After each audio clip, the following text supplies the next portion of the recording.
Bonjour à tous. Pour la réflexion de ce jour, je m'intéresse à une histoire bien connue de tous. Elle se trouve au début de la Bible, l'histoire de Caïn et Abel. Même en dehors du monde chrétien, cette histoire de colère entre deux frères a été analysée par beaucoup. Les philosophes, les psychanalystes ou encore les psychologues s'en sont emparés pour tenter de comprendre le phénomène de la violence et de la haine qui l'accompagne. Le début de l'histoire est assez simple. Deux frères offrent chacun à Dieu une offrande, fruit de leur travail. Toutefois, Dieu agrée l'un, mais pas l'autre. L'explication n'est pas donnée pour expliquer le pourquoi, mais on lit souvent la rancœur de Caïn contre son frère Abel comme une conséquence. Est-ce juste pour autant ? Cette colère du cœur peut tout aussi bien être la confirmation visible de l'état d'esprit égoïste de Caïn avant même son offrande à Dieu. En tout cas, cela cadrerait mieux avec les paroles du Seigneur pour Caïn, paroles qui retiendront aujourd'hui mon attention. Et je vous lis, c'est en Genèse 4, les versets 6 et 7. Le Seigneur lui dit : « À quoi bon te fâcher et être abattu ? Si tu agis comme il le faut, tu reprendras le dessus, sinon le péché est à ta porte comme un monstre à l'affût. Il désire te dominer, mais c'est à toi d'en être le maître. » Même si cette histoire est située aux origines de l'humanité par le récit biblique, elle n'en demeure pas moins d'une très grande actualité. Il suffit de considérer tous les conflits humains qui nous entourent. Cela va des conflits entre nations voisines ou entre ethnies jusqu'aux conflits interpersonnels ou intrafamiliaux.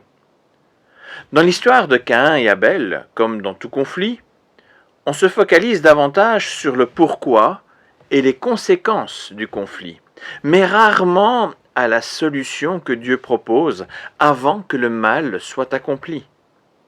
Elle est pourtant primordiale à écouter attentivement, car elle permettrait de désamorcer bien des situations tendues. Nous avons tous des raisons d'être fâchés ou abattus à un moment donné ou un autre à cause d'un problème personnel, relationnel. On aurait beau être la personne la plus douce, on aura toujours à lutter contre l'orgueil et l'égoïsme qui collent à la peau de tous.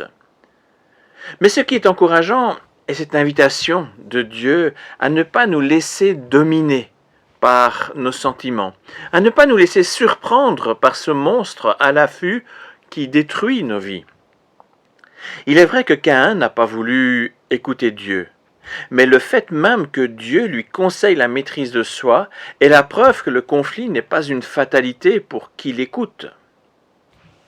À chaque fois qu'une contrariété nous vient d'une personne ou d'un groupe de personnes, nous avons ce conseil de Dieu qui nous rappelle que nous avons le choix entre laisser les portes de la rancœur fermées ou ouvrir ces portes avec les fins tragiques que nous connaissons que trop bien. En réalité, la manière de vivre notre relation aux autres dépend directement de la manière dont nous vivons notre relation avec Dieu. En l'écoutant et en accordant notre confiance à ses paroles, il est possible de vivre la paix même là où était la frustration et la colère. C'était déjà possible pour Caïn, mais en tant que chrétiens, nous avons deux gros avantages supplémentaires pour y parvenir, deux avantages donnés par Dieu pour nous aider.